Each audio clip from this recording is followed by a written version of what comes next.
Somewhere in America right now, a woman is standing in a fitting room holding a dress that retails for $298. The tag says imported, dry clean only, 65% polyester, 32% rayon, 3% spandex. What the tag does not say is that the fabric was woven outside Hangzhou for $1.60 per yard, the garment assembled in Dhaka for $3 of labor, and that dress contains $18 of material, thread, lining, zipper, and shipping. The remaining $279 covers the logo, the advertising buy, the department store margin, and the earnings call where the CFO will describe her purchase as strong brand equity. She does not know this. Almost no one does. But the inside of that dress knows. The American woman spends $1,800 per year on clothing. A meaningful share goes to dresses marketed under names she recognizes from magazines and storefronts. She shops by silhouette, by color, by the way fabric moves in front of a mirror. She's buying what she can see, and what she can see has been engineered to prevent her from examining what she cannot. The drape is a performance. The price tag is a fiction. The construction underneath tells a different story, written in thread tension, seam allowance, and lining weight. Almost nobody reads it. This is the story of the brands that depend on that ignorance and the handful of companies that built their business on the assumption that the woman in the fitting room will eventually turn the dress inside out. Consider a heritage American brand. Old money, East Coast weekends, a shade of navy unchanged since 1968. The name carries weight. The mainline dress does not. A $240 sheath for office wear. Now flip it. Seam allowance, 7mm. Standard at this price is 12 to 15. The lining is 30 GSM polyester taffeta, the kind used in promotional gift bags. Seams are serged, not French finished. Zipper is generic YKK with no fabric guard. Production cost, $14 to $19. The brand spent more on the woven neckline label than on the lining touching skin. This is not an outlier, this is the model. A second brand, built on cocktail dresses and what editors called architectural construction, now licenses its name across categories the original designer never touched. Dresses produced in Vietnam and Cambodia at $21 to $26 per unit. Retail, $178 to $350. The fabric is polyester crepe at 140 GSM. Quality crepe begins at 180. Below that, the fabric pills after one wash and develops shine at friction points within 4 wears. The care label says dry clean only. That is not a quality indicator. It is an admission the fabric cannot survive water. A third name, British, whimsical prints, distinctive silhouette. $200 to $400 for a day dress. The fit is charming. The construction is commodity grade. Seam allowances of 6 to 8mm. Fused interfacing on the bodice, the structural layer glued to fabric with adhesive that degrades over time, bubbling after repeated cleaning. The bestseller is 100% polyester. The visual reference is silk. The hand feel is not. Production cost, $16 to $22. The print design costs 40 cents per yard using digital sublimation. The margin is not in the dress. The margin is in the pattern. And then the brand that may represent the most precise inversion of value in the American dress market. A name synonymous with accessible luxury. A logo on handbags, watches, fragrances, shoes, and dresses. The dress division sources from China, Vietnam, and Indonesia. A polyblend sheath at $150 contains $11 to $15 of production cost. The brand's annual marketing expenditure exceeds $800 million. The woman buying that dress is not paying for the dress. She's paying for the billboard she drove past, the influencer post she scrolled past at breakfast, and the magazine advertisement she does not remember seeing, but which shifted her perception by exactly the margin the media buyer predicted. This is the arithmetic of the modern dress market. The label is a tax. The construction is an afterthought. The fitting room mirror is the most expensive piece of marketing real estate in retail, showing the woman what the brand wants her to see and hiding everything it needs her to ignore. Right now, the woman watching this has at least one of these dresses in her closet. She may be wearing one. That is not an accusation. It is a structural inevitability created by decades of licensing deals and the systematic removal of construction literacy from consumer culture.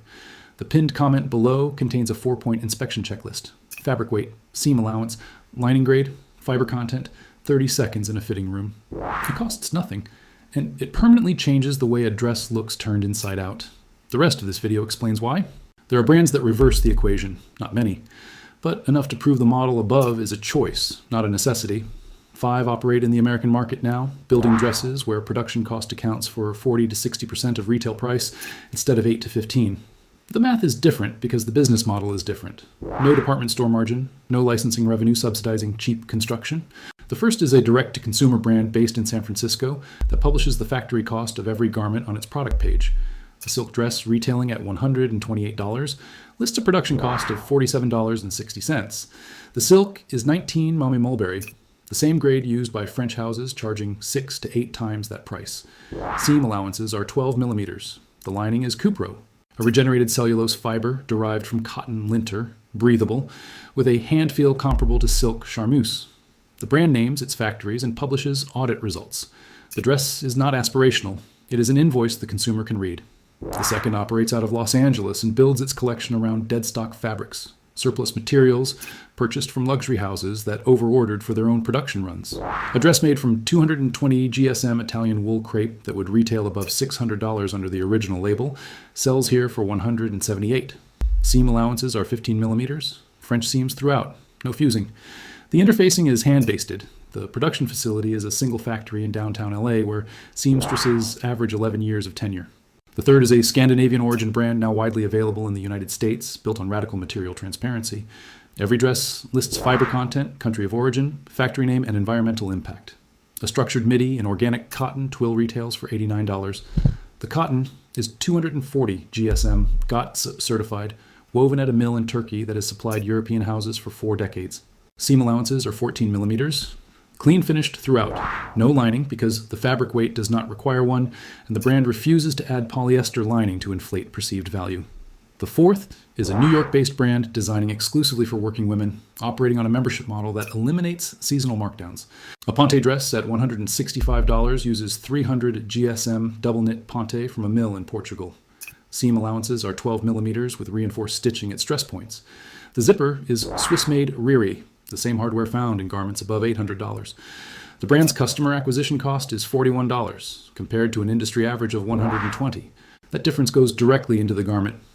The fifth is a heritage American manufacturer, not a brand, a manufacturer that has operated its own cut and sew facility for over 70 years. Dresses retail at $90 to $140. Fabric from American mills, full specification construction, meaning every seam, every allowance. Every finish meets the standard that department store brands required from suppliers in 1985 and abandoned by 2005. Production cost is 52 to 68% of retail. The dress is not marketed or influencer seeded. It sells through its own site and independent retailers who understand what they stock. 5 brands, 5 models. One principle: the money is in the dress, not around it. The fitting room has not changed. The same fluorescent tube, the same 3-panel mirror, the same hook on the back of the door. But the woman standing in that room has changed because she now holds 4 tests that take 30 seconds and cost nothing. First, fabric weight. Pinch the fabric and pull gently. If it stretches thin enough to see skin, the GSM is below 120. No dress should be constructed below 140 GSM unless deliberately sheer. Workwear or cocktail should register at minimum 180. The hand tells the truth, the tag conceals. Second, seam allowance. Turn the dress inside out. Find a side seam, press it open with a thumbnail. Below 10 millimeters, on a dress above $100 is a cost-cutting decision. 12 to 15 is standard. Above 15 means the manufacturer expected this dress to be altered and worn for years. Third, the lining. Touch it. Polyester feels slick and generates static. It exists to reduce finishing costs. Cupro, Bemberg, silk, and cotton linings absorb moisture and drape with the outer fabric. A dress above $150 with polyester lining is a brand telling you where its money goes. Fourth, the fiber content label. Read it. 100% polyester marketed as crepe is not crepe. 65 poly. 35 rayon is a polyester garment with enough rayon to change the hand feel in the store, but not enough to change performance over time. The fiber content label is the only legally mandated honesty on the garment. It cannot lie. Everything else can. A dress that passes all 4 tests at $120 is a better garment than a dress that fails all 4 at $350. This is not opinion. This is thread count, seam allowance, fiber content, and fabric weight. These are measurements. They do not negotiate with brand equity. The fluorescent light in the fitting room does not flatter. It does not sell. It reveals. Under that light, with the dress turned inside out on a metal hook, every stitch is visible, every shortcut exposed, every dollar of production cost, or its absence, written into the seams. The outside of a dress is a promise. The inside is the proof. The brands that understand this build dresses to survive the inspection. The brands that do not depend on the hope that no one will ever look. The inside of a dress tells the truth the outside was designed to hide. The only question is whether anyone bothers to check.